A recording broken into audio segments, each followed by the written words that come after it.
Bem,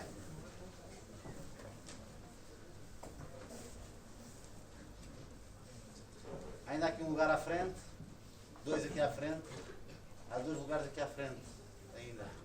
Para aqui vá, não sejam empunhados, venham lá para frente. Bora lá, vá. Venham, não se separem, mas também não. Venham lá, não tens de dizer que não, anda lá, não lá. Há dois, já aqui dois lugares. E há outro aqui também vazio. É só porque ficam mais bem sentados, ficam-se mais diferente. Bom, nós temos o compromisso de que estas conferências não se prolonguem de forma a interferir excessivamente com as aulas de projeto. Houve aqui este ligeiro atraso decorrente da montagem da sala. Eu vou ser muitíssimo breve. O João Soares era para cá estar hoje, o nosso diretor de departamento era para cá estar hoje para fazer uma apresentação do ciclo no contexto, do ciclo de conferências no contexto do departamento. Ele não pode, infelizmente hoje não pôde cá estar de manhã. Eu e o Pedro organizámos este ciclo um pouco na sequência de outros ciclos que já tinham sido organizados tendo como origem o segundo ano. Nós começámos com um ciclo que tinha a ver com visitas dos alunos, eu já não me lembro em que ano é que terá sido, está para aí 2016, eu não me lembro bem. Portanto, foi um ciclo de visitas a obras.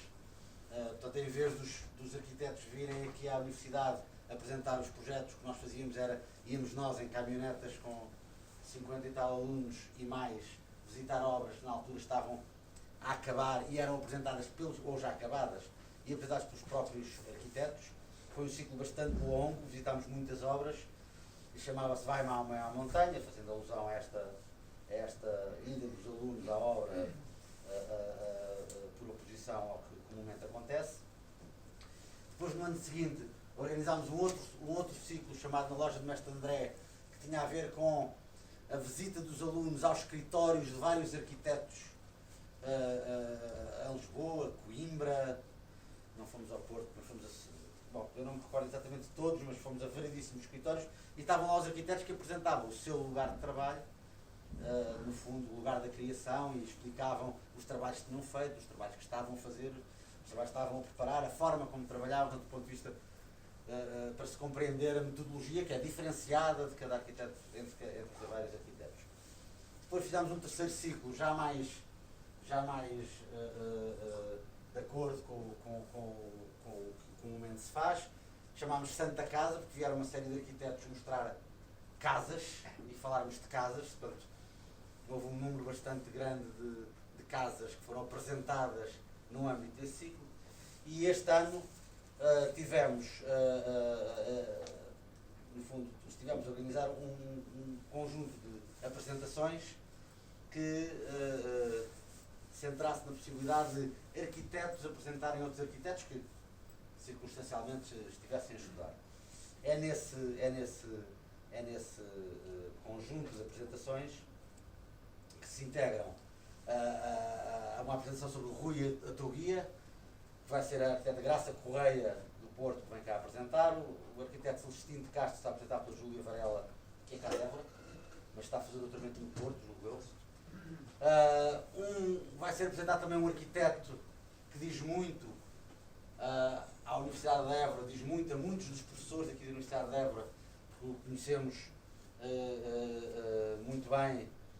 Alguns de nós podem dizer que era nosso amigo, que é o arquiteto Paulo Gouveia, que vai ser apresentado pela Ana Vaz Milheiro.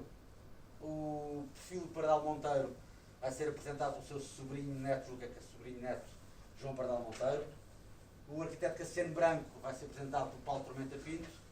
E hoje, o arquiteto Vítor Figueiredo vai ser apresentado pelo Pedro Namorado Borges, que está, que é de resto a pessoa que desenvolveu no contexto do mestrado, depois de ter tirado o curso em Lisboa, desenvolveu um estudo sobre o trabalho, a obra do Vítor Figueiredo, o arquiteto Vítor Figueiredo, focado na obra de habitação social.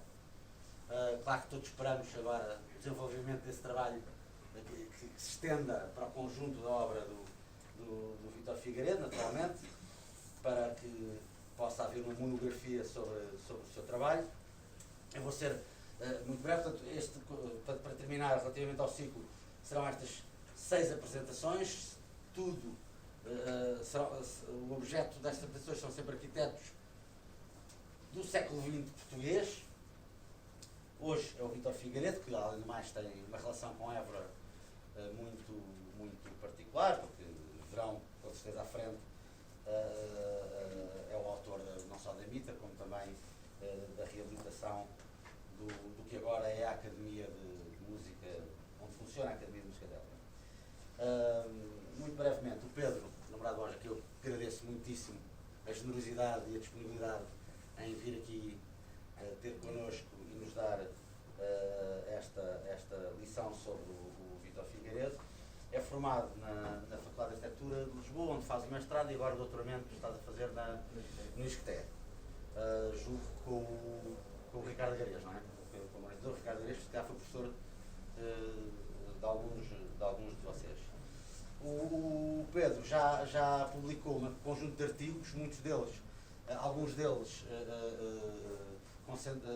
focados no trabalho de Vítor Figueiredo. O livro sobre a habitação social é o trabalho com mais visibilidade, tem muitos artigos já publicados, e sobre também o seu objeto de estudo de doutoramento, que tem a ver com a habitação em meio rural e a reabilitação das aldeias. É um trabalho fascinante, certamente que daqui a uns tempos, há uns anos, teremos estado a apresentar agora o resultado do seu estudo de doutoramento. Pedro, agradeço imenso por vires. Agora, em nome da escola e da Universidade de Évora, agradecemos. E olha, boa sorte. Obrigado. Muito obrigado. Boa tarde, olá a todos, obrigado por estarem presentes, e agradeço também, em especial, aqui, ao Pedro Matos Gameiro e ao Pedro Oliveira, que gentilmente me convidaram, e tenho todo o prazer em falar sobre o Vítor Figueiredo todos os dias, se for preciso.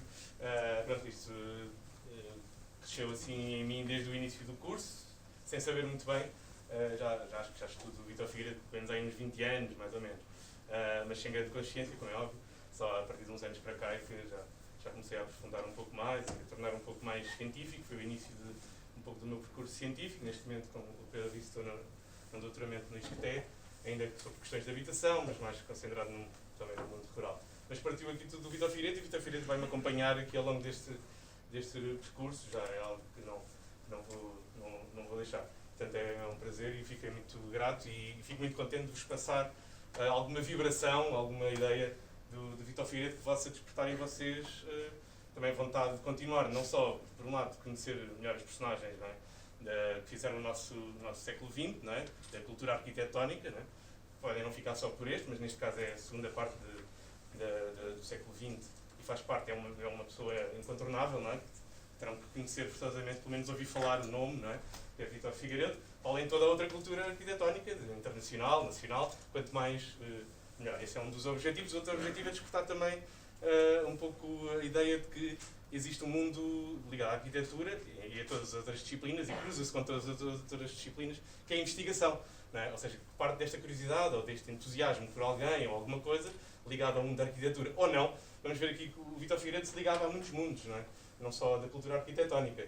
Ele até fugia um pouco da cultura arquitetónica, que é interessante. Portanto, há muitos mundos para onde pegar, a partir da arquitetura ou de outra área, não é? Portanto, despertar também a vocês desta ideia de que existe uma investigação e que pode partir do entusiasmo ou do interesse particular, e depois transforma isto num percurso científico. Mas também pode ser interessante estes dois objetivos, tanto a parte da cultura arquitetónica como a investigação, como nos caminhos que se pode seguir. Às vezes paralelo a uma prática da arquitetura também, nada é incompatível, só ajuda. Pronto, então vou-vos apresentar aqui, vou-vos iniciar aqui um bocadinho um passeio, no fundo, pela cabeça deste senhor, que se chama Vítor Figueiredo, se vocês já sabem, aqui pela cabeça e pelas obras, não é? No fundo, eu fiz assim, já desenvolvi alguma reflexão sobre o discurso e a obra deste senhor, especialmente focado na habitação. Vocês vão reparar, a minha apresentação da habitação já é um pouco mais desenvolvida, o resto que serão equipamentos ainda sei um pouco menos, mas isto no fundo cristaliza esta aula, também me ajudou um pouco a fazer aqui a síntese do pouco que eu sei até agora, não é? sobre este personagem, o que ainda há muito mais para saber, lançar algumas pistas também, portanto fazer aqui um ponto de situação para vocês e apresentar-vos onde é que eu estou neste momento. Isto é cruzar aqui um pouco o resultado de um artigo que vai sair em breve, sobre o pensadores exatamente do século XX, sobre território, sobre urbanismo, e é assim que eu me enquadro. Desculpa, isto aqui já avançou um bocadinho. Peço desculpa. Entretanto, já foram ver aqui. Pronto, isto é aqui uma introdução a quem é que era esta personagem. Ele podia dizer, quando chegasse aqui, a primeira coisa que dizia, em vez de dizer isto tudo que eu disse, dizia, vim aqui mostrar a perna. Não é? Mostrar a perna no sentido de, pronto, vim aqui vender um pouco e tal. Neste caso aqui sou eu, a falar do Vítor Figueiredo. Já não sei bem quem está aqui a mostrar a perna, eu acho que sou eu, não é? Mas pronto, isto, ou seja, isto faz parte do discurso dele, para vocês perceberem. Isto era assim que ele interagia. Parece humorístico, mas era uma coisa muito séria ao mesmo tempo. Não toma isto de forma leve. Era muito crítico também em relação a todas as situações em que se encontrava. E era um pouco uma defesa também. Isto era um pouco esta ideia de mostrar a perna, né? De ver o que é que... Ou mostrar as varizes também.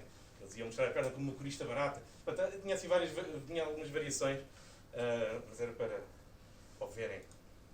Ele dizia qualquer coisa como... as coisas que não funcionam, não?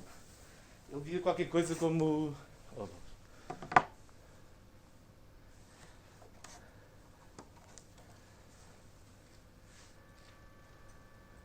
Está verde. Não devia ter mexido no cabo, mas já mexi.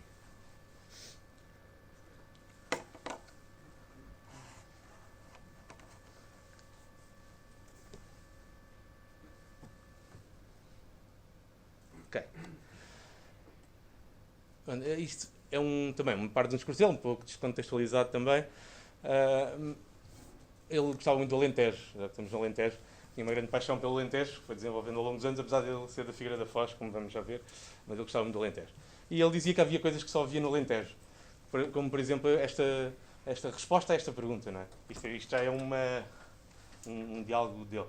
Mas está bom, para ele exemplificar, uma das respostas aqui no Alentejo é podia estar pior, ou vai-se andando, não é? É muito comum. Isto para ele dizia-lhe muito, não é? Ele ainda comentava, isto é qualquer coisa, é a recusa, não é? É a recusa... Pronto, podemos entender é a recusa do quê, não é? O que é que ele recusava, ou o que é que ele gostava, o que é que ele identificava aqui como recusa. É a recusa de uma resposta concreta, não é? Dizer exatamente estou bem, estou mal, já tive pior, quer dizer, não estou bem, não estou mal. E esta ambiguidade, esta ideia que eu vos quero passar um pouco, que às vezes as respostas não são assim. Mesmo no mundo da arquitetura ou na vida, ele passava muito de uma coisa para a outra. Muitas vezes é ambíguo, não há certezas, não é? E é bom baralhar um pouco as coisas também, não ser completamente literal. É esta a ideia base que eu espero que consiga passar aqui. E era isto que ele passava um pouco para as obras e para o seu discurso. Porque a obra em si, o discurso também é uma obra. Também. É assim, baralham-se aqui um pouco as duas coisas. E depois, ainda por cima, ele dizia uma coisa destas. Não sei se vocês gostam de arquitetura. Pronto, este senhor dizia, eu não gosto muito de arquitetura. Isto é uma frase dele. Obviamente, também tirada do contexto, não é? Mas o que é que ele gostava na arquitetura? O que ele amava apaixonadamente é o ambiente que se cria no ateliê. Isto é nesta altura que estamos a falar, ele disse isto em 93, não é? E eu acho que dizia constantemente, mas já vamos ver o discurso dele, é muito aqui disto. Portanto, vou-vos apresentar uma pessoa que não gostava de arquitetura, ainda por cima, mas gosta do ateliê, do processo, um bocadinho estranho, mas vamos ver. E, portanto, como vos disse, ele aqui estão uns dados biográficos, ele nasce na Figueira da Foz, e em 29, portanto é aqui da geração mais ou menos do arquiteto Cisa Vieira, e assim. E faz o curso no Porto, ou seja, entra em 47, no pós-guerra, não é? Em que ele descreve o ambiente no Porto, ele vai lá estar até ao CODA, que na altura existia o CODA, que se assemelha um pouco agora ao mestrado, no fundo há um desenvolvimento de um projeto e do discurso associado ao projeto, uma memória descritiva um pouco já mais desenvolvida, uma reflexão sobre o projeto, que deixou de existir e, entretanto, aparece agora outra vez com o mestrado, parece-me haver aqui algum paralelismo. E os CODAs na Universidade do Porto estão muito bem organizados, que é muito interessante. Há o repositório de CODAs de todos os arquitetos que passaram pelo Porto. É muito interessante, convido-vos a visitar. Mas ele passou aqui 12 anos neste discurso académico, não é? Como vem aqui de 29 a 59, de 47 a 59 e só começa a trabalhar em 60. Portanto, ele descreve o ambiente do Porto como um ambiente fervilhante nesta altura do pós-guerra. Havia muitos temas em cima da mesa, muitas referências. A Europa estava a ser reconstruída, não é? Havia referências que vinham do mundo da América Latina, de uma revista muito conhecida que era o Brasil Builds, por exemplo, e no Porto há um personagem que vem de Lisboa, que é o Carlos Ramos, e que ele descreve como uma pessoa também muito fervilhante e que introduz muitas referências no Porto e forma, de certa forma, também algumas ideias, que forma o que é a Escola do Porto hoje, ou começa, ou inicia. São algumas ideias, não faz parte do meu trabalho, mas cá há estas ideias associadas. E ele também anda aqui neste balanço, apesar de ali parecer tudo muito direitinho, entrei na Faculdade Especial de Arquitetura e depois no curso Superior de Arquitetura. Parece tudo muito direitinho, mas ele anda entre Lisboa e Porto. Ele vai fazer um segundo ano em Lisboa, onde conhece obras de outras referências, Cassiano Branco, especialmente que é o que ele refere mais, a literatura. No Porto tem um contacto muito grande com o cinema, há muitos cineclubes, é uma história que nós desconhecemos, eu próprio, o que é isto dos cineclubes, havia um grande consumo de filmes à altura, ou seja, era o Majestic, é descrito como um café com uma grande cultura à volta. Aquele todo ambiente cria pessoas, e criou toda uma geração no pós-guerra muito fervilhante, como vos disse. E ele começa a trabalhar depois em Lisboa, nos seus conjuntos de habitação social, depois pequenos equipamentos, que eu chamo uma zona de transição, depois os grandes equipamentos, claro, universitários, onde se enquadra aqui a Mitra, ganha alguns prémios, como o AICA, que é o Prémio da Associação Internacional de Críticos de Arte, ganha o Prémio dos Programas Habitacionais de Setúbal e é também professor em Coimbra, é professor em Lisboa, no UAL, e ganha o Prémio Cecil também, em 98. E vive até 2004 numa carreira muito fervilhante também, como foi o seu percurso académico, isto sempre em Lisboa e no mesmo ateliê. Isto é uma fotografia dele mais ou menos onde ele estaria no primeiro, segundo ano. Isto é do boletim mesmo de inscrição. Ninguém, hoje em dia, quem o conheceu, eu não o conheci pessoalmente, mas sei a figura dele, eu não o reconheceria aqui, não é? Ele é outra pessoa. Hoje seria, ou quem o conheceu ainda, possa estar nesta sala, teria já este aspecto, não é? Assim, já mais descontraído, com um cigarro na mão e a conversar, que era como ele gostava. Da biografia dele, saliento, o que vou tocar aqui um pouco, o Coda, que eu considero o início do discurso dele, que é a memória descritiva principalmente do projeto que desenvolve no final do ano, que é construído, que é uma grande diferença dos nossos, a maior parte, aliás. Depois um período que é a habitação social, onde desenvolve muitos conjuntos de habitação social, de 60 até aproximadamente 80, ou seja, são 20 anos, 15, 20 anos. Depois um momento que eu chamo de transição, de pequenos equipamentos, agências bancárias, eventos religiosos, mas não menos importantes. E depois uma segunda fase também bastante marcante, são os equipamentos de ensino superior, que tem 3 principais. E é neste momento também, entre os anos 90 e 2004, que desenvolve mais o seu discurso público, não é? Que era uma pessoa que trabalhava muito em ateliê, havia um discurso para um núcleo que o rodeava, mas não saía propriamente para fora, não é? Mas havia sempre, mas indiciava que havia uma reflexão durante o trabalho, não havia só um trabalho técnico de terciário, serviço. Havia uma reflexão por trás do que fazia e isso é depois transmitido já nos últimos anos, onde ganha alguma visibilidade. E é como se fosse uma obra também, uma parte da sua obra, que cola depois, une aquilo tudo, e cola com o Coda, que é o primeiro, que continua a fazer sentido pelas obras todas.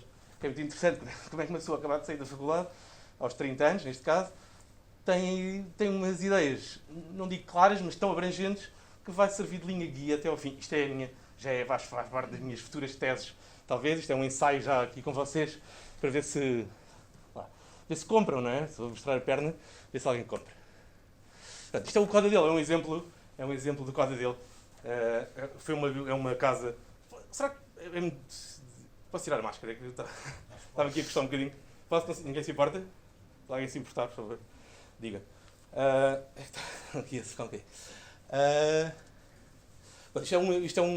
São 2 páginas do Coda. Uma é a fotografia já da obra realizada, ou seja, ele realizou esta obra em Lisboa. Isto é uma casa no Estoril e foi no ateliê do Leonardo Castro Freire, que ainda é uma personagem também ainda relativamente desconhecida da cultura arquitetónica, mas que será por alguém.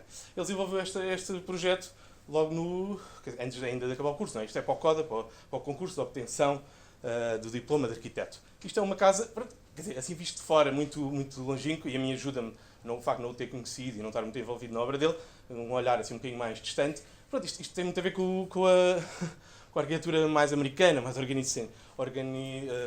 organicismo, não é? Do Frank Lloyd Wright. Quer dizer, aqui a Casa da Cascata e o Frank Lloyd Wright, conseguimos, vocês presumo que, como é uma imagem bastante conhecida, presumo que vocês tenham mais ou menos esta imagem presente, se não, vejam Casa da Cascata, Frank Lloyd Wright. Isto foi uma das referências que ele identifica muito claramente no discurso dele.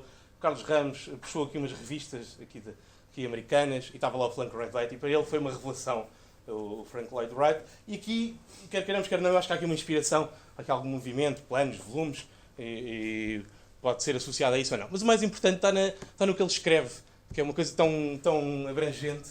Vou tentar ler aqui um bocadinho. Mas não dá, tenho que ler ali. Mas é uma coisa tão abrangente como o homem é muito subjetivo e é algo que está sempre em dinamismo, é muito crítico de um modernismo que responde só à cubicagem e quanto espaço é que é preciso para uma pessoa dormir, trabalhar, comer. É muito crítico disso. Ele diz para observar a vida, diz que o modernismo traiu um pouco o homem. Ou seja, o homem é dinâmico. Um dia, e reparamos naquelas fotografias dele atrás, quer dizer, ele é uma pessoa quando entra no curso e a outra quando já no final de uma carreira. As pessoas vão alterando, não têm todos os mesmos gostos, não somos todos iguais. Então temos que contar com isso. É basicamente o que ele descreve. Temos que contar com isso nos projetos que fazemos, não é? Tem que ser algo... Tem que ser tido em conta. Não conseguimos... Hoje pode estar a morar uma pessoa numa casa, amanhã está outra família, e eles têm que se adequar, e as pessoas... Isto já entra na parte da habitação que podemos ver a seguir. Que é na parte da habitação social. Ele acreditava, e é um mote, e isto é um mundo, dá para começar por qualquer um deles, mas ele dizia uma coisa também muito forte sobre a habitação, quando pensava a habitação, que é, o mundo não somos nós e os outros. Ou seja, ele incluía-se na pessoa que podia habitar naquela habitação. Ou seja, não se punha de fora, não estava a projetar para uns seres imaginários ou estranhos. Até lhe chamava os queridos, não é? Os queridos era uma forma de não ser tão abstrato, não é? De perceber que eram pessoas que iam lá morar, podiam ser ele. Agora ele dizia, tudo bem, as áreas eram pequenas, vivia um pouco mais acanhado, mas vivia. E um discurso, o que ele passa do discurso dele, como é que fazia as casas, muito fortes, era ele transportava a sua própria experiência das casas que conhecia para as casas que queria fazer. Ou seja, algo que lhe era familiar, ele racionalizava sobre isso. E isto era um pouco um método, isto é a minha visão, atenção, do Vítor Figueiredo. Ele não é assim tão claro quanto isto no discurso. Eu acabo por ler isto e tenho esta visão, não é? Cada um de nós, depois, ao ler o discurso dele, pode se apoderar dele, contorcê-lo, como vocês quiserem. Portanto, isto é uma visão. O que ele queria dizer com isto, o mundo de nós e os outros, é isto. Ele vai às casas dele, que ele conhece. Ele diz que sempre habitou em casas ou ia a casas deste género. Isto é uma casa genérica, pombalina, nem sequer está identificada, mas que tem várias valências que ele identificava e que queria, ambicionava, não quer dizer que conseguisse, são coisas diferentes, de levar para as casas dele. O que é que ele encontrava aqui? Para já, há um ritmo muito certo. Isto era uma construção quase, hoje em dia chama-se pré-fabricada, quase, de pré-fabricação. Os elementos eram quase todos pré-fabricados, havia um ritmo de janelas, havia já um lado muito industrial no pombalino, não é? Que já era considerada arquitetura moderna na realidade. Isso está a ser estudado, penso, para discussões, várias pessoas estudam isto, engenheiros civis também. E o que é que ele encontrava mais? Para além dessa seriação, ou seja, a habitação social requeria custos muito baixos, não é? Para construir, tinha uns orçamentos muito limitados, áreas pequenas, e ele queria fazer assim uma espécie de magia, e fazer umas casas, assim, umas casas dele, o que ele estava habituado a viver, a chamada classe média, mais ou menos. Não queria fazer casas muito, muito pequenas. O que é que ele identificava para além disso nestas casas? Era o facto de as casas pareciam infinitas, é muito bonito. Ou seja, se vocês repararem, nós conseguimos andar à volta, estas portas são comunicantes, não é? Ou entras nesta, sais nesta, a cozinha, apesar de tudo, é um bocadinho fixa, a casa de banho, mas depois consegues inventar aqui uma série de percursos. O dinamismo interessava-lhe muito, não é? Esta forma de apropriação da casa. A apropriação da casa não era só isto, aqui se repararem os compartimentos, são mais ou menos, em termos de proporções, semelhantes entre eles. O que ele dizia que acontecia, que reparava, isto é uma questão de vivência, não é tanto de análise de planta, ele reparava que numa casa onde estava um quarto num dia, no outro dia estava a sala. Ou seja, era permitido, esta rotação era possível. Ou reduzia um pouco a sala, transformava só numa pequena sala de estar, até se calhar no centro, porque era preciso mais quartos, porque havia mais filhos. Ou seja, isto tudo sem mudar as paredes. Isto é a ideia de flexibilidade no pombalino. Não é? Quer dizer, flexibilidade e economia, de repente, juntos numa coisa que aparentemente é muito rígida. E ele baseava-se nestas casas que ele dizia que conhecia, e no próprio ateliê dele, que era o ateliê na rua da Escola Politécnica, identificava um pouco esta situação, não é? Ele tinha umas portas intercomunicantes entre os vários compartimentos, os vários compartimentos podiam assumir funções diferentes, ou seja, não havia uma especificidade na função.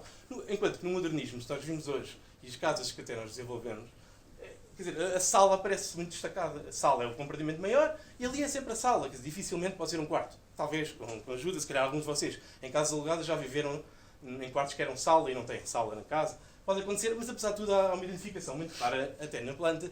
Isto é a sala, ali são os quartos e dificilmente se mexe nisto. No ateliê dele, ele permitia ser mais flexível e trazer estas coisas para... Eu queria trazer estas coisas e há mais valências, mas é só para despertar a vossa curiosidade, depois podem também ler mais um pouco. Queria passar isto para as casas que fazia.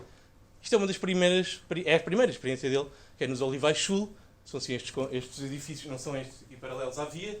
Ele discutia muito isto, esta ideia de... Achava que estes espaços não eram para pessoas viver, mas, no entanto, não conseguiu fugir muito desta lógica dos Olivais Sul. Foi um grande plano que houve para Lisboa, o grande plano, não é? Antes disso eram só bairros pontuais e, de repente, os Olivais é uma grande mancha da cidade, desenvolvida pelo Gabinete Técnico de Habitação, que responderia aos problemas da habitação que existiam na cidade. Havia muitas pessoas a vir para a cidade, havia uma lógica de transição entre a agricultura e a indústria, a mão de obra estava a vir para a cidade e havia que responder a casas. Isto é um dos ensaios de resposta a esse problema, não é? É o problema da habitação, que continua, tem outros contornos, mas se calhar não muito diferentes. E ele vai desenvolver 2 blocos, um mais baixo, de 4 pisos, e outro mais alto, de 7 pisos, que é das primeiras experiências de 7 pisos. E repete-os, há várias repetições aqui, e depois repete ainda em Chelas também, este projeto. Ele aqui tenta fazer qualquer coisa como alguma variação, introduzir alguma variação em algo que podia ser muito rígido, um pouco, ali podemos ver algum ensaio já das janelas bambalinas, alguma seriação, que é um pouco difícil fugir a isso, não é? Em habitação social, ou mesmo uma habitação privada, quer dizer, é muito difícil fugir a alguma seriação quando é habitação coletiva, mas ele tentava criar alguma variação, mexia uns módulos, a habitação era um módulo, depois tenho aqui um esquema do que era uma habitação por dentro. As habitações eram todas iguais, eram uns T3, e encaixavam-se assim, e tinham a caixa de escadas exatamente na zona da torção dos módulos. Isto permitia, ele tentava fazer aqui uma coisa que era fazer um pouco a semelhança daquela casa que nós vimos, do Pombalino, ter aqui um pátio quase interior, que era a sala. Isto aqui era a varanda. Ou seja, mas inaugurar aqui um percurso, quando se entrava na casa, aqui eram os quartos, eu resolvi aqui esta massa, um pouco aquelas análises do Xing, não é? em que ele põe o espaço positivo e negativo. Aqui o saliente, o que me interessa, era esta ideia de percurso que existia nas outras casas. Ele ensaia aqui isto. Apesar de, aqui se calhar não está com a melhor qualidade possível, mas isto aqui era a varanda, não é? Este percurso era ganho à custa da varanda e da casa de banho, que era aqui por trás. Mas ainda assim a casa de banho tinha uma porta para a varanda e uma porta para o percurso. Quer dizer, havia esta tentativa de meter ali mais uma porta, apesar de, se calhar, a utilidade depois já é discutível, mas havia essa ideia de passar da casa se tornar maior do que realmente, se calhar, seria. Isto nos de 4 pisos. Nos de 7 pisos, é um piso em galeria, onde ele faz umas torções, também com ali os módulos estão bem identificados, cada casa é um módulo daqueles, varia ali um T1, um T4, e depois em baixo, o que ele acrescenta ali a mais, ou que tenta acrescentar a mais, numa casa relativamente pequena, é aqui, naquele espaço ali vazio a branco, é aqui uma zona de entrada um pouco maior. A sala seria aqui, que é um pouco maior que os outros quartos, mas reparem, podia ser um quarto também, era o que eu queria dizer. Quer dizer, esta zona aqui era um pouco mais desafogada que o normal, ganho um pouco à cozinha. A cozinha ficava aqui encaixada atrás de uma zona de alvenaria, tentar proteger ali um pouco a cozinha. Ainda existem estes apartamentos, não estou a falar no passado, mas ainda existem. Portanto, o que ele tentava ganhar é aquele espaço de entrada um pouco mais, ele chamava palaciano, mas ele dizia que era muito difícil. Ele achava que depois no final estas coisas até nem resultavam. Era mais a tentativa e de pensar um pouco nestas valências. Ele diz que este é um projeto, o primeiro projeto dele é um projeto falhado. No sentido em que não se consegue destacar provavelmente de uma lógica muito modernista, não consegue relacionar-se com os vizinhos à volta, porque cada um estava a desenvolver no seu projeto nos Olivais, que eram vários blocos, e não conseguia saber o que é que o vizinho estava a fazer. Ele era muito crítico do processo de trabalho. Ele volta ao processo de trabalho, ou seja, o que ele não gosta da arquitetura depois é quando não há um bom processo de trabalho, não é? Ou quando não há diálogo entre as pessoas. Tem que haver diálogo para chegar a algum lado. Se não sabes o que é que a outra pessoa está a construir, como é que vais conseguir relacionar com ele, não é? Isto era assim ao caso, não é? Cada pessoa, ele até tinha, dizia-se uma história curiosa, que era alguém que chegava ali, então e agora onde é que eu ponho o meu? Não é? Cada um chegava com a sua maquete, estava assim, isto eram reuniões do GTH, então onde é que eu ponho o meu? Eles não faziam ideia, quem é que estava aqui à volta, o Vitor Figueiredo era muito crítico disto, e quem é crítico dos Olivais fala um pouco nestas coisas, porque há um desligar, não é? Do espaço público e do edifício, são pensados em separado. O espaço público era pensado ao nível do gabinete, de coordenação. E o edifício era pensado no gabinete de arquitetura. E que depois juntava-se e lá dava qualquer coisa. Portanto, isto é a parte daqui da crítica. Depois, ele muda completamente. Em 62, é outra experiência. Já a nível já mais, podemos dizer, rural, em Benavente. Vai ensaiar assim um tipo de habitação que responde já a problemas rurais de habitação. Ensaia aqui uns quarteirões. Assim, uns quarteirões que ele diz que eram semelhantes ao que existia no resto da cidade. Quer fazer assim uma espécie de ruas. E já vai para uma lógica já muito mais... quer dizer, despejada, não é modernismo, já se aproxima de uma lógica já mais popular. Isto quase que não tinha ali arquiteto, isto é uma das coisas muito, muito fortes nele, de anonimato. Adequa-se um pouco ao local, não se quer impor, tem um certo pudor, numa lógica de não espetacularidade. Não é? Um pouco se ao contrário ao resto, mas ainda quer fazer uns percursos dentro da cidade, uns quarteirões que têm este aspecto, não é? E a própria casa depois desenvolve-se também numa espécie de circuito entre as traseiras e a parte da frente, ou o que é a parte da frente, o que é atrás, tenta confundir um pouco, pode ser, porque é muito comum no campo também entrar-se por trás, ou entrar-se pela frente e inaugurar ali uns percursos de atravessamento através da casa. Há tipo um lado público na arquitetura dele e usa, se repararem, os espaços aqui não estão bem definidos, não estão definidos em termos de arquitetura paisagista, mas estão definidos em termos de forma. Não é? Uma grande preocupação dele com a habitação, com os poucos recursos que tem, mais qualquer coisa que dá, é ter formas bem definidas urbanas. E ele diz que isso também não conseguiu nos Olivais atrás, não é? É uma coisa que se torna complicado. Aqui já é outro ensaio também ainda rural, ainda mais orgânico, onde aqui já destrói o quarteirão, ele tem aqui uma igreja no cimo, isto é em Santo Estevão, e aqui tem uma colina que olha para uns arrozais, diz ele, e que ali pedia uma coisa mais deste género, mas quer dizer, umas casas a descer a colina, uma coisa mais orgânica, com uns quintais atrás, com a mesma lógica de atravessamento, e vence aqui uma cota, aqui teria umas escadas, e apresenta isto que podia estar na arquitetura popular, ou no inquérito, ou neste caso na publicação. Ou seja, é um pouco isto, mas no entanto constrói uma lógica urbana, ruas bem definidas, traseiras, quintais, aquela escadaria, constrói sempre o espaço público com a própria habitação. Isso é uma coisa que o persegue aqui já em Peniche, já num ensaio um pouco mais urbano, mas já junto ao mar, em que tem uma lógica que tenta que as casas também não pareçam de pobrezinhos. Ele dizia que não gostava de pobrezinhos. Fica uma coisa que não gostava era de pobrezinhos, pronto, pobres, não gostava, porque queria que não existissem, não é? De certa forma. Isto é uma conversa até que houve em Chelas durante a obra, porque eu queria alterar um pormenor. Em Chelas, já vou mostrar a seguir, e irritou-se muito, não conseguia alterar o pormenor, porque o pormenor não era eram 1000, e então não gostava de pobrezinhos. E com este projeto é um dos mais interessantes nesse aspecto, de mascarar ou de fingir que ali não estão pessoas com menos posses. Então, no fundo, vai ensaiar-se uma espécie de palacetes quase românticos, não é?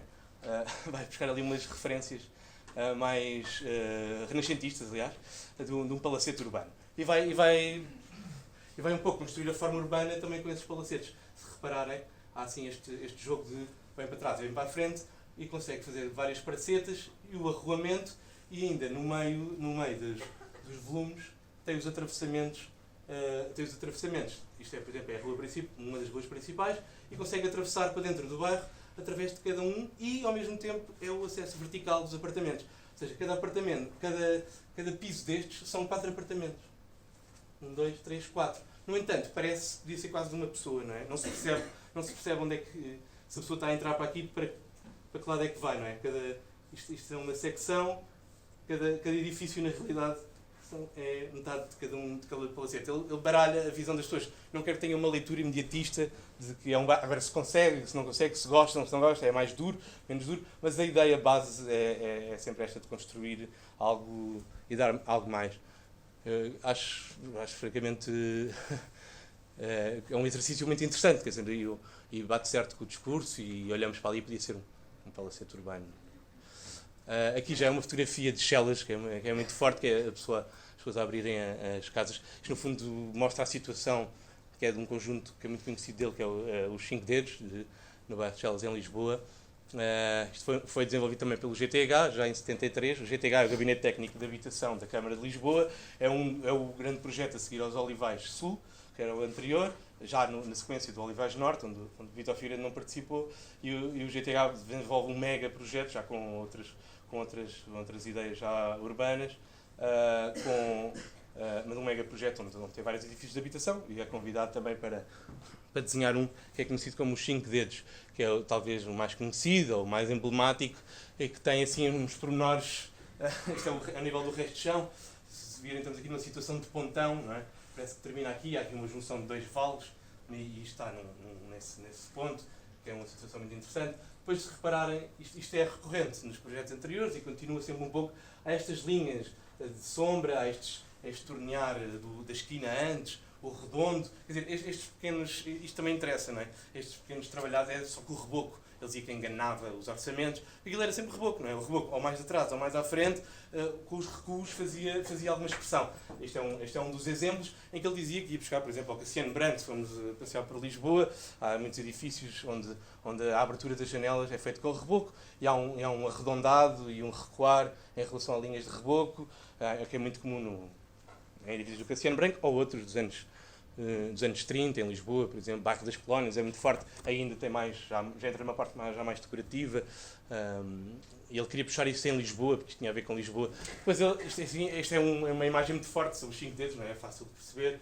que, no fundo, isto terminava um bairro que estava a ser construído aqui, que é chamado Pantera Cor-de-Rosa, lá ao fundo, que é do Gonçalo Birno, que é dos mais conhecidos. Depois tem aqui mais uma torre, e isto faz um remate, e o tal pontão que se vê ali na fotografia. Isto aqui é um vale que segue por aqui, e outro que é o vale chamado Vale de Chelas, que vem aqui. Quer dizer, isto é uma situação muito forte de remate, tanto do bairro como da situação geográfica. Ele ambicionava também, ele via isto, e depois tem várias leituras, podemos dizer, são 5 edifícios ligados por uma galeria cá em baixo, não é? E que faz aqui uma praça ainda em baixo. Aí são 5 edifícios que estão a rodar, este está paralelo à faixa, este está no enfiamento desta rua. É verdade, pronto, mas ele lia isto como um objeto inteiro, que lhe tinha cortado aqui estes cantos. Eu dizia que isto era um objeto único. Só que cortou aqui estes bocados, estas fatias, para fazer aqui uns jardins, que lhe faziam lembrar os jardins de Lisboa. Pronto, isto era a história dele para este objeto, não eram nada 5 dedos, nem era esta a história deste objeto na qualidade dele. Pronto, acho que isso é uma coisa muito bonita. Ele tenta fazer essa parte, de ligar uns pátios e as entradas, tinha umas varandas, não é? Isto funciona como varanda e distribuição. Já houve uma visita do Open House aqui, que fiz também a visita a este edifício, que foi muito interessante, e conhecer as pessoas que lá viviam. E a casa funciona mesmo isto, não é? Isto é uma varanda de uma célula, e a pessoa entra, tem aqui um espaço de entrada que pode ser para uma mesa ou um hall, e aqui tem a sala. E não há distribuição, aqui são os quartos, são os quartos dos dois lados, as escadas também são muito trabalhadas. Se reparar, ou seja, ligava muito também aos acessos. Os acessos serem festivos, ser alguma coisa que desse algo mais à casa, aqui neste caso uma pequena varanda. E é verdade, as pessoas acabam por ter algumas flores, ocupam esse espaço da casa, é quase um nível urbano. Funciona. Ele não era grande partidário da galeria, mas neste caso, e para a habitação social e de grandes dimensões, achava que respondia bem, que era uma mais-valia ter essa circulação e tornava aquilo menos sórdido e repetitivo, na opinião dele. E esta rotação também, há sempre um lado dinâmico que acompanha a arquitetura de Vítor Figueiredo, também muito interessante. E aqui escolhi estes projetos, agora já estamos aqui na fase final da habitação. Este já é o projeto também final dele. Aqui, não tenho, quase todos os projetos para trás foram desenvolvidos em coautoria, ele não é o único autor. Este aqui também não. Um dos autores aqui também é o Eduardo Cabral de Melo, Jorge Gil, e eu aqui a parte da arquitetura paisagista, eu penso que é o Fernando Pessoa. E aqui já é uma história um pouco diferente. Ele já não se relaciona propriamente com o que está à volta, porque não há nada. Aqui é um alto. Ele identifica aqui neste desenho de concurso que é uma espécie de deserto, não é? Ele está a fazer uma nova ordem no deserto. Isto é o caso de salientar aqui, o que eu gosto mais, pelo menos, ou que eu gosto de salientar neste projeto, é esta lógica de esta ordem não está a agarrar a nada ali à volta, está simplesmente a fundar uma ordem nova e à espera, aqui com estes braços expectantes, à espera que a cidade chegue ou que se desenvolva a partir dali. Esta ideia narrativa aqui é muito forte. Ele ensaia assim uma espécie são mesmo uns falsos quarteirões, que eles chamam de falsos quarteirões. No fundo são uns edifícios em banda, mas com rotações, fecha e faz uns quarteirões e os arruamentos andam aqui na face da frente dos quarteirões. Isto é muito bonito, ele faz isto tudo só com um módulo. Se repararem, aqui está assim umas pintinhas, porque em cada um destes tem a escada no meio. A escada no meio entre cada módulo. E ele faz isto tudo a partir de um módulo base. Ele aqui já tem um bocadinho mais de dinheiro, este módulo já cresce. Os outros anteriores são 7,5 por 7,5 metros e este já cresce para os 10 por 10. O que permite já fazer uma coisa, permite ainda inaugurar um percurso ainda maior. De entrada, isto aqui é uma casa de banho, aqui são os quartos. São 3 quartos e ele ainda põe aqui mais um, se repararem. Isto é um T3. Eles chamam de um T3, mas é um T4. Ele aqui já consegue dar realmente um espaço extra. Não é só a ideia de andar à volta de alguma coisa, mas este quarto tem 2 portas. Entra-se aqui e sai-se aqui. Atravessa-se a cozinha, vem-se para a sala e inaugura. Percebe sempre isto. Isto é quase, diria quase automático neles, faz parte já. E aqui realmente consegue um T3 com 4 quartos. Há sempre um quarto extra para o escritório, para a saleta, para uma visão muito, muito urbana. Mas depois tem uma visão, pronto, se repararem assim um bocadinho racionalista, até dura talvez. Isto são fotografias, eu usei sempre fotografias de arquivo anteriores e não de visitas atuais. Um pouco para mostrar quase recuar ao tempo de obra e de projeto. Claro, pode haver sempre muitas alterações, não quer dizer que não seja feito, mas isso seria outro tipo de abordagem. Portanto, assim de habitação, ficamos assim com estes princípios, esta visita rápida aos edifícios, assim um bocadinho ingrata, só através de fotografia, mas convido-vos a lá ir, espero que estejam aí o livro na biblioteca. Aqui é a zona de transição, e aqui chamei também aqui a Dama de Xangai, uma imagem do filme, que representa o filme, que é uma ideia de sucessão de espelhos, e que não se percebe bem o que é real, o que não é real, se realmente há uma sucessão de tiros também, se não sabes se estás a matar realmente alguém ou não. É assim um filme muito, muito intrigante, que é do Orson Welles, que ele gosta muito de cinema, ele diz que é cinéfilo, e o Orson Welles é um dos autores que ele gosta mais, e alguém chamou este projeto da Caixa Geral de Depósitos, em Lisboa, no Lumiar, que é um projeto de interiores, isto surgiu já nos anos 80, alguém deu o nome de Dama de Xangai. Ele gostou muito, porque ele adorava o filme. Porquê é que é a Dama de Xangai? É uma coisa até muito literal. Ele pegou aqui, isto eram como ele diz, uns baixos, eram umas garagens de uns edifícios pouco qualificados, no Lumiar, que ainda existem, estas agências já não existem, e tinha assim uns pilares, isto era uma garagem, tinha assim uns pilares regrados, assim espalhados por ali. O que ele vai fazer é regrar estes pilares e construir estes pórticos e espelhá-los. Ele diz que desmaterializa os pórticos. E de repente, isto quer dizer, da habitação. Ele acaba de fazer habitação, usando jala, ainda faz ali mais uns ensaios. De repente salta para um projeto exuberante, com um balcão vermelho, serpentina. Parece que aparentemente não há relação. A relação que ele encontra, e no discurso dele ele conta esta história, é que o que ele aprendeu na habitação é pegar num espaço ou num sítio, até que ele diz que é uma abóbora, e transformá-lo numa carruagem de princesa. É assim, esta ideia assim, um bocadinho fabulada, mas que ele usa aqui para defender aqui este projeto. No fundo, o que ele encontrou foi uma coisa sórdida, um espaço que não tinha piada nenhuma, e ele, de repente, fez daquilo vibrar. Ele até põe aqui, ele fala depois numa referência muito forte, esta imagem não é melhor, mas que é o American Bar do Adolf Luz, que é do início do século. Ou seja, ele vai buscar uma referência do início do século XX. Ou seja, não é... que é um bar muito pequeno, mas que até a planta tem algumas semelhanças com a planta que ele ensaia aqui. Que ele repete através dos espelhos, da parte de cima do espelho, repete a ideia de que o espaço vai continuar. Aqui não se percebe muito bem, devia estar em maior, mas o espaço continua por cima das cadeiras. Parece que é infinito. E é um pouco aqui, ele faz vibrar este espaço desta forma, muito quase pós-moderna, que ele acha muito interessante. Isto é aquele momento de transição em que ele de repente deixa de fazer habitação, não vai fazer mais habitação pública e passa a fazer equipamento. Isto é uma imagem do RTP dos arquivos, porque acho que era interessante ir sempre aos arquivos. Neste caso aqui é um projeto que eu pessoalmente gosto muito e elegi para vos mostrar também, deste período de transição, que é um muro. Ele diz que é simplesmente um muro. Ele escreve ali a memória descritiva que quase que a Câmara de Oeiras foi obrigada quase a aceitar. Ele diz, a definição formal da construção como arquitetura-objeto, e deixamos definitivamente expresso que o é, assumidamente, o muro branco. Isto é uma provocação, não é? Quisemos e propomos um muro, mediação-suporte, para o impacto inquietante do imaginário. Objeto na sua relação com o outro, fizemos-lo no registro do desejo instaurado.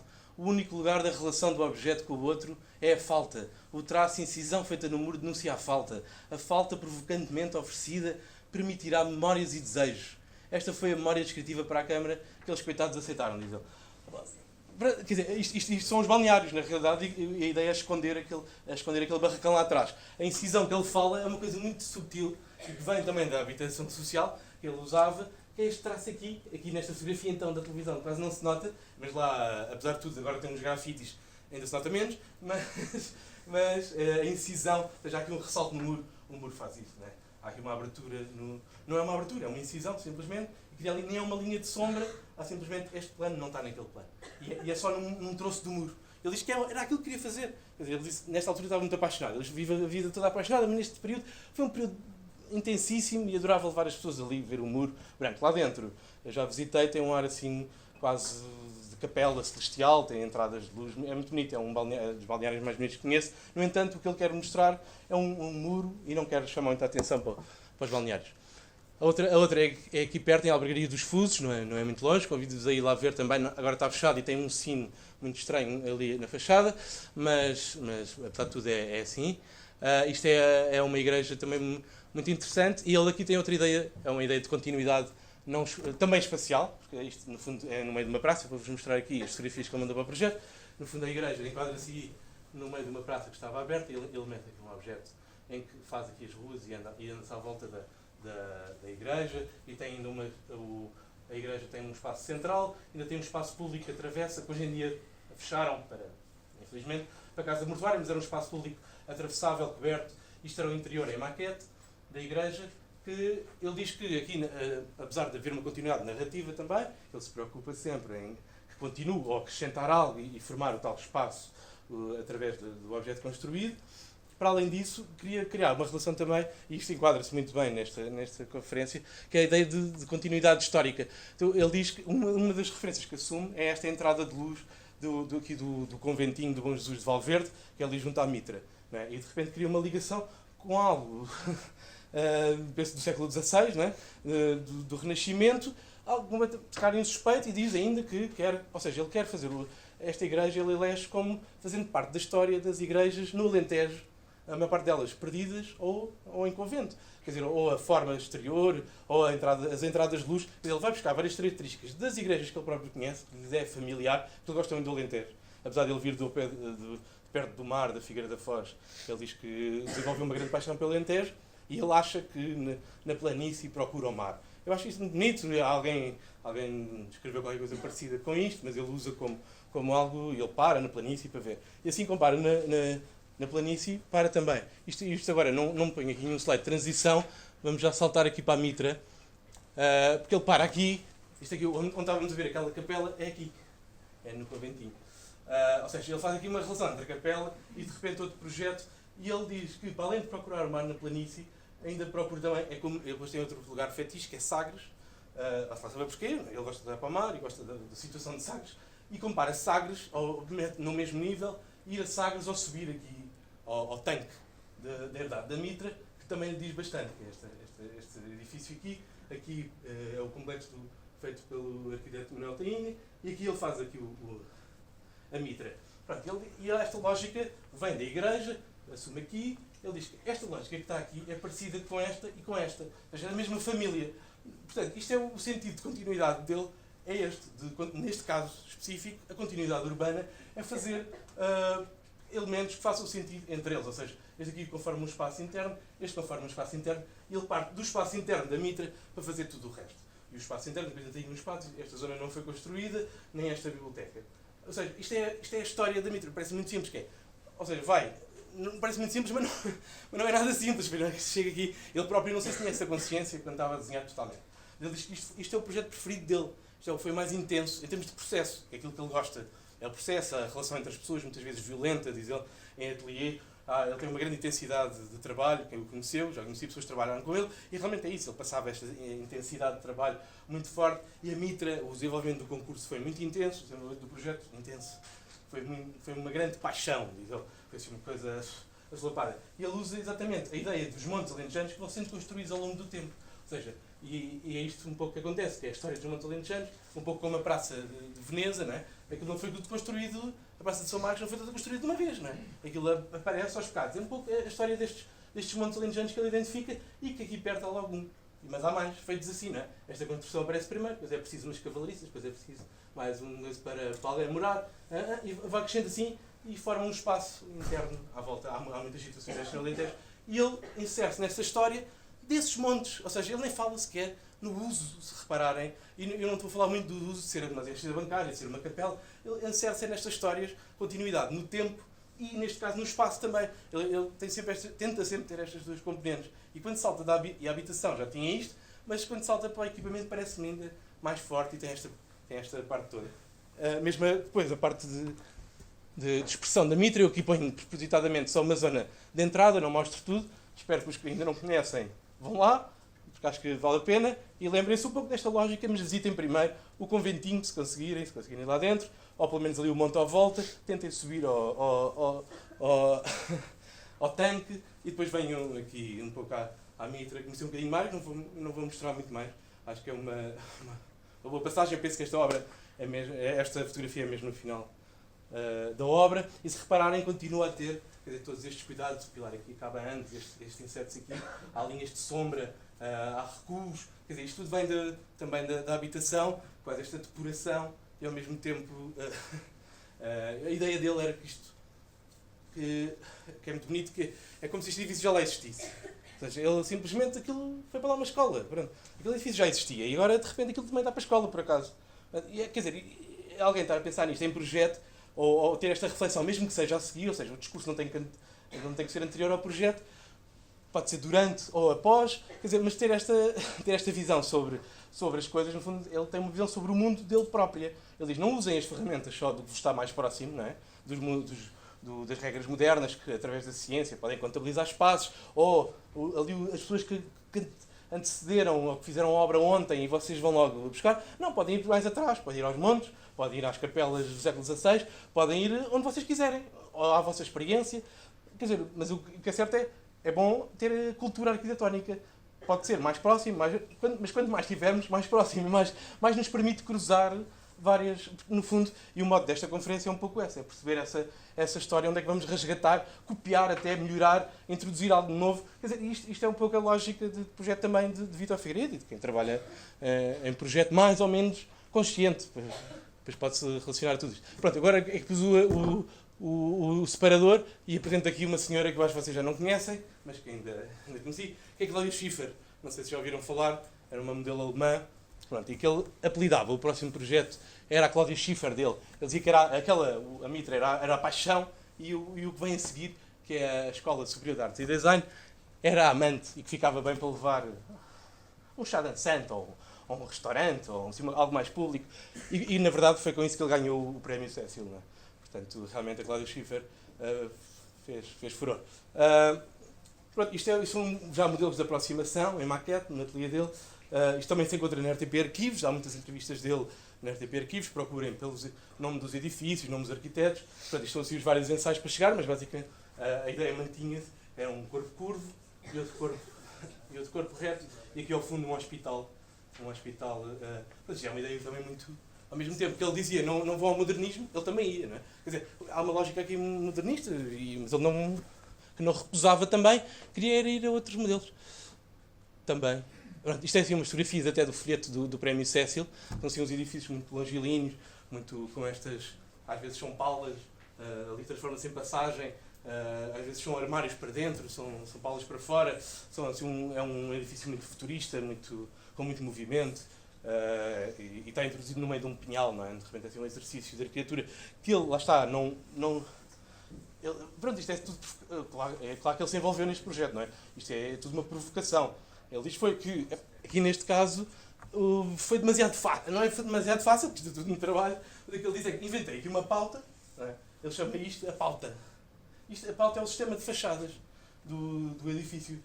Estão aqui estes U's, aqui é o pavimento, enrola para o U. Depois o U enrola para dentro. Aqui, ou seja, sempre na mesma altimetria, aqui são paulas.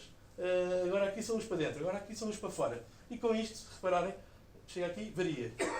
E foi com isto que construí as fachadas. Ele diz, pronto. Ou seja, o que é que ele quer dizer? A leitura deste objeto esgota-se aqui. Os outros anteriores, ele acha que tem mais leituras.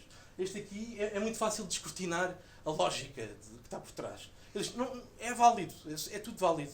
A questão é demasiado fácil. Qual é que depois, quando lhe pedem para eleger um espaço neste edifício, novamente ele era muito provocador, não é? O que é que ele elege? É uma zona que o edifício se leva, em que o terreno desce e o edifício se levanta um pouco do chão e mantém, e depois precisa aqui de uns pilares. Ele diz que este é o espaço que ele gosta mais. É o espaço mais que não tem esta tal pauta. É muito interessante. E que ele ensaiou estes pilares até à obra em tamanho real. Ele tinha, isto é outra faceta dele, eu não vos consigo explicar todas, não é? Mas é outra faceta dele que ensaia muitos das zonas que faz ou salos em tamanho real, não é? Isso era uma outra componente que eu ainda sei muito pouco, mas que é muito interessante. E estes pilares foram acertados até ao final da obra. Levou muito trabalho. Tanto que ele, volta a repetir depois o que disse em 93, não sou um apaixonado pela arquitetura, isto numa publicação, numa entrevista a Ana Vasmilheiro, que vem aqui falar também, e deixa-se fotografar exatamente no espaço que ele gosta mais e descreve ali, com um ar muito sombrio e muito... Antes também é uma cópia a preto e branco, mas ainda assim tem um ar muito suspeito, uma gabardina e tal, assim muito escondido, no seu espaço preferido, na sua caverna, enquanto que o resto está ali à vista para todos. Pronto, esta personagem é muito interessante. O último, isto era uma trilogia de edifícios públicos ligados ao ensino universitário, neste caso é o Complexo Pedagógico de Aveiro, também não foi ganho em concurso, foi convidado depois de fazer um concurso para a reitoria, em que ele diz que aqui não, ainda se calhar o conheço menos de todos, ainda é assim, um trabalho muito tentar ligar a história da habitação depois com o que ele faz a seguir, numa narrativa completa. Aqui ele diz que é um repositório de memórias. Foi aqui, ou seja, ele desafia até as pessoas a irem lá, perceber quais é que são as referências que estão em cada sítio, porque isto é um posto de referências. Era um pouco também um pouco uma crítica, uma brincadeira ao que ele chamava, não sei se conhecem a Alameda da Universidade de Aveiro, é um desfile de estrelas, não é? Cada um, assim, os arquitetos da altura, aquilo tinha ali tudo o seu edifício. E ele queria brincar um pouco com isso, então vai buscar referência. Ele dizia que o único não era o Alvarcida, onde ele encosta, isto aqui é a torre do Alvarcida, o Torre d'Água, não é? Onde ele encosta aqui e faz uma composição com a própria torre, quer dizer, ele não recusa a torre, agarra-se de certa forma ou encosta-se muito à torre e faz a composição com o seu edifício. Isto é uns exemplos interiores, estas imagens podem-se encontrar em arquivo ou até na internet, algo das imagens. Isto aqui, pronto, aqui saltam logo à vista assim, algumas referências, mas isto é um mar das referências dele ao longo da vida, é quase um memorial de referências, ao mesmo tempo crítico, que eu acho muito interessante. Aqui há estas aberturas de luz, vêm do Alvarado, assim como os pilares. Este aqui parece assim uma zona mais Alvarado. Lá ao fundo tem um bocadinho de cassiano branco, assim ali aquelas guardas metálicas que subia o Éden. Se puserem Éden, o edifício Éden em Lisboa, aparece assim uma coisa muito futurista, com pessoas a andar e com umas guardas metálicas e tal. Já há muitas imagens. E ele vai buscar essas referências e depois ele desafia agora. Isto era um trabalho só, fazer referências do edifício de Aveiro, referências arquitetónicas, internacionais, nacionais, não sei, era todo um nível de trabalho já muito... Pronto, eu termino aqui só com uma coisa que ele queria dizer, um pouco à semelhança do que diz a forma do espaço, ou o Xing, que é a arquitetura que condiciona ao mundo, mas ela não é o mundo, não é? Ou seja, o que ele queria dizer com isto, condiciona, no sentido, estas paredes dizem, o espaço para estarmos é aqui, mas convém que nos deixe fazer o que nós queremos também, ou seja, não convém condicionar, o mundo não é a arquitetura realmente. Pois, agora, o trabalho da arquitetura é condicionar para que o mundo aconteça de alguma forma, mas que consigamos fazer coisas para além do que está programado, não é?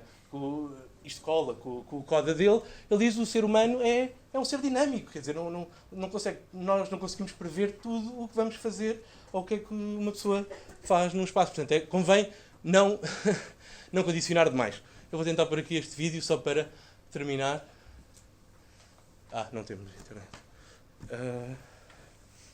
É só uma curiosidade. Que é só para terminar. Pode ser? Ou... Claro, sim, com certeza.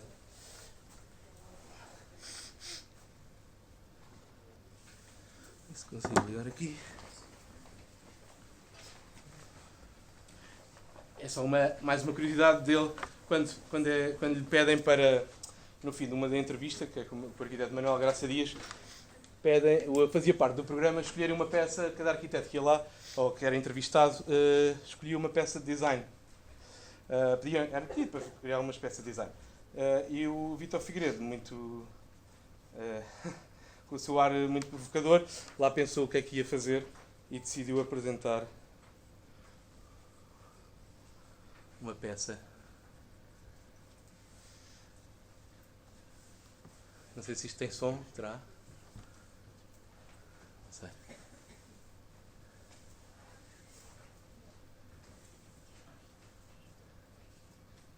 Não. Temos som ou não? Não tem. Nem sei como é que se liga. Só se puder no teu computador só... Pois, pode ser que dê.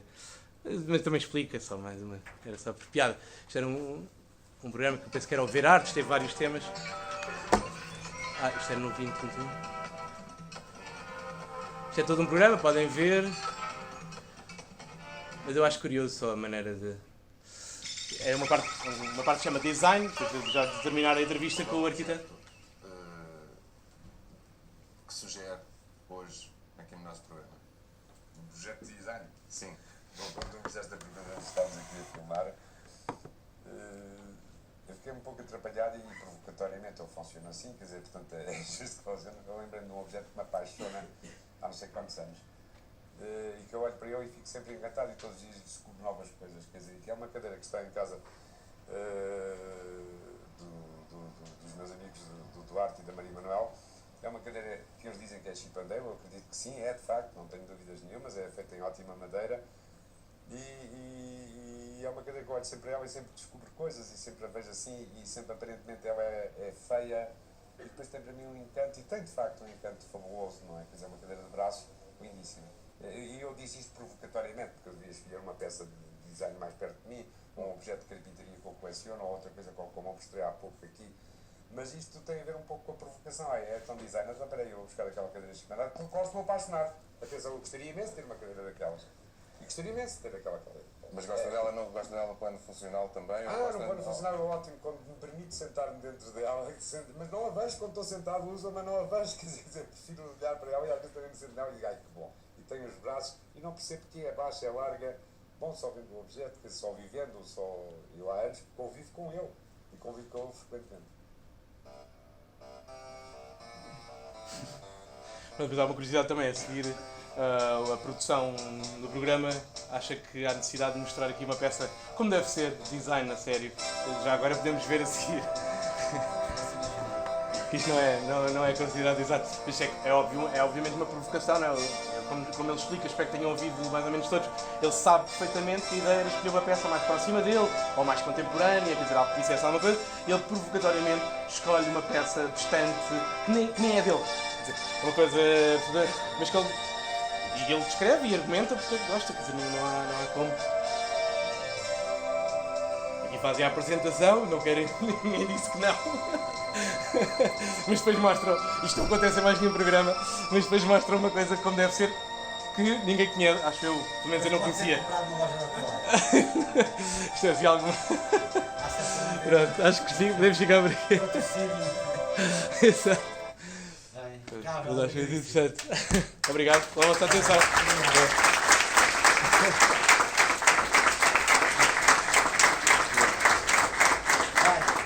Eu agradeço mais uma vez ao Pedro, foi uma viagem ótima.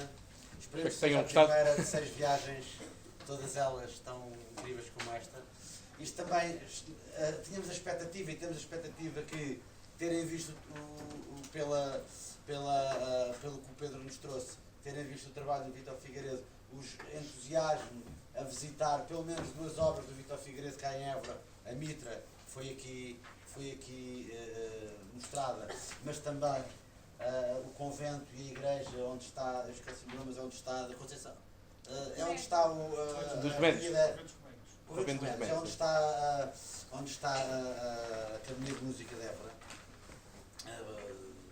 Aconselho-vos a irem visitar, é uma boa oportunidade de, depois de terem visto esta apresentação, de começarem a entrar mais dentro do conhecimento da obra do arquiteto Vítor Figueiredo, porque também vocês sabem que a partir daí outros livros que abrem e outros arquitetos com quem ele estabeleceu relações, vocês depois vão à procura, isto é uma espécie de novelo, um pouco sem fim, e é um pouco este novelo que nós queremos que vocês comecem a ter nas vossas mãos e comecem a desfiar, tanto com esta apresentação que foi tão interessante, como nas próximas 5 que vêm nas próximas semanas. Portanto, agora todas às quintas-feiras, todas as quintas às 2 horas, esperamos tê-los aqui para uma apresentação que que obrigatoriamente condicionado a esta hora.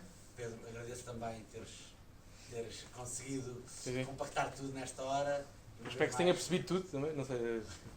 Não tinha correto. Pedro, uma vez mais. Obrigado. Em meu nome pessoal e em nome da Universidade.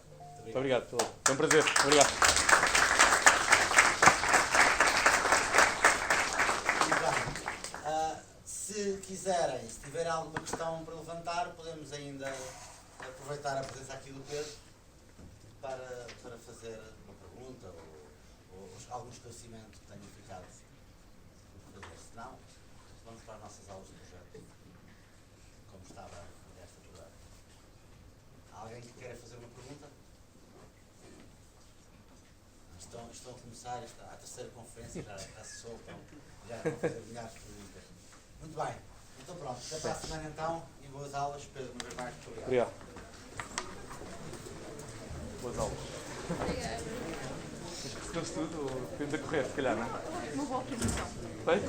Pô, obrigado. Era muito prática, muito filante. Obrigado.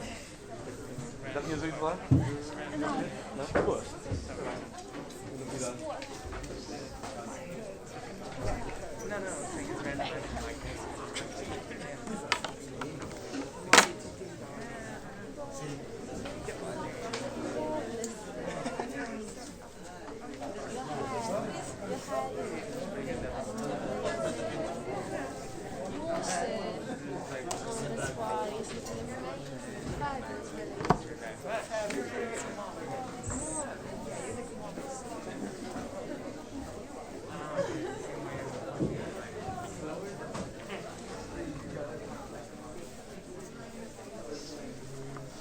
Fixe. Obrigado. Ainda me lembro do Vitor Figueiredo. Sim, conheceu? Amigos de Genebra. Você era. Dava-se muito bem, não é? Sim.